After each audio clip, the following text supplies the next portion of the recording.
Set कर सकेंगे ताकि जो चोर चप्पे हैं वो दूर रहेंगे हमारी गलियों से। लेकिन वो सौभाग्य बड़ी जल्दी दुर्भाग्य में बदल गया। हमें साल में ही पता लग गया कि ऐसा कुछ नहीं होने वाला। जो हमने सपने सोचे थे वो सपने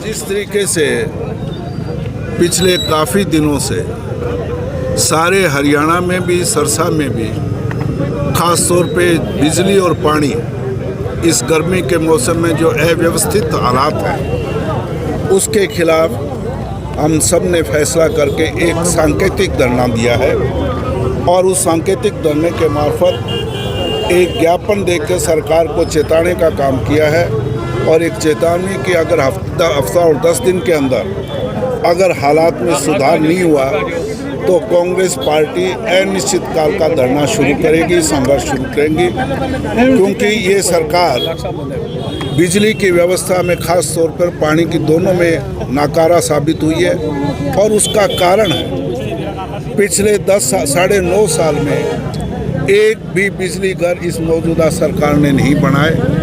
ये तो शुक्र है कि पिछले 2005 से लेकर 2014 तक 9.5 साल के अंदर चौधरी भूपेंद्र सिंह हुड्डा के राज में 4 बिजली घर जो 24,000 करोड़ रुपए की लागत से बने थे उसके कारण कुछ बिजली की हालत ठीक है। पर इस सरकार ने कोई नया बिजली घर नहीं, कोई समस्या का समाधान करने के लिए कदम नहीं उठाए। इसके कारण ये हालात हैं और उसके खिलाफ हमने ये सांकेतिक धरना और ज्ञापन दिया। क्या आश्वासन दिया है अधिकारियों ने कहा हम 10 दिन के अंदर इसको व्यवस्था को ठीक करेंगे।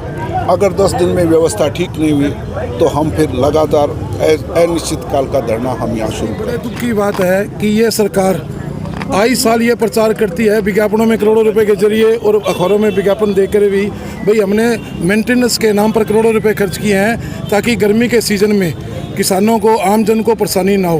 परंतु जब भी थोड़ी सी बारिश होती है या गर्मी की बढ़ती है उसी प्रकार शहर में अघोषित कट लगाए दिए जाते हैं।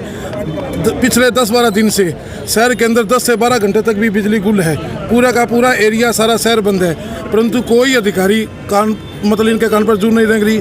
आम पब्लिक जो कॉल सेंटर में फ़ोन करे बिजली की शिकायत दर्ज कराने के लिए तो कोई कर्मचारी फ़ोन नहीं उठा रहा, कोई अधिकारी सही जवाब नहीं दे रहा। इसलिए हमने ये फैसला किया है कि जनता की आवाज़ उठाने के लिए कांग्रेस पार्टी है जिसने आज सांकेतिक धरना और प्रदर्शन करके प्रशासन को चेताया है। अगर फिर भी सरकार नहीं मानी तो 10 दिन के बाद हम अनिश्चितकालीन धरना शुरू करेंगे। बिजली मंत्री भी सिरसा का ही है।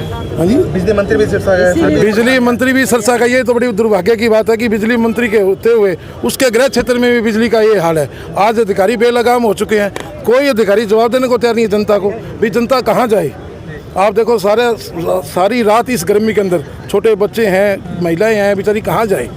कोई अधिकारी फोन सुनने को तैयार नहीं है, कोई जवाब देने को तैयार नहीं है। अब चुनावी समय आया है और एमएमसी के जो चार्ज हैं वो बिजली विभाग ने कम किए हैं। ऐसा 10 साल उन्होंने क्यों नहीं किया? 10 साल जो उन्होंने लूटा है क्या वो वापस करेंगे? ये सिर्फ चुनाव में जो इनकी करारी हार हुई है इसलिए वो लोगों को भड़काने का काम कर रही है। जब 9.5 साल उन्होंने चार्ज लिया है या तो वो भी वापस करें ना, फिर तो हमने भी लोगों को राहत देने का काम किया।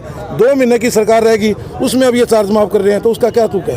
ये सिर्फ वोट लेने की बात है। अब अधिकारियों ने आपको क्या आश्वासन दिए है?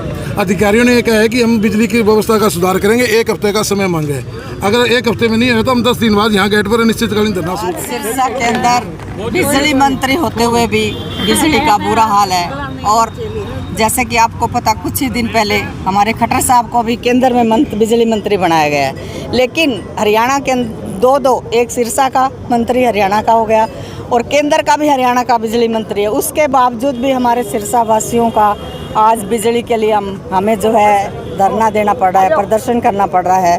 और पानी की व्यवस्था भी आप देख लो, पब्लिक हेल्थ की जो आज दुर्दशा है वो भी आपके सामने है। परमात्मा ने जो कल बारिश से हमें राहत दी है उससे आप देख लो कि सीवरेज की जो हालत है वो कैसी है। और पानी के लिए भी हमारे सिरसा शहर में त्राही है, पानी के लिए भी बहुत बुरी हालत है। तो आज हमारी मांग है कि बिजली पानी की व्यवस्था जो है मूलभूत हमारी ज़रूरत है उसे पूरा किया जाए, नहीं तो जो है 10 दिन के बाद जो है हमें धरना देने पर मजबूर होना पड़ेगा। धन्यवाद।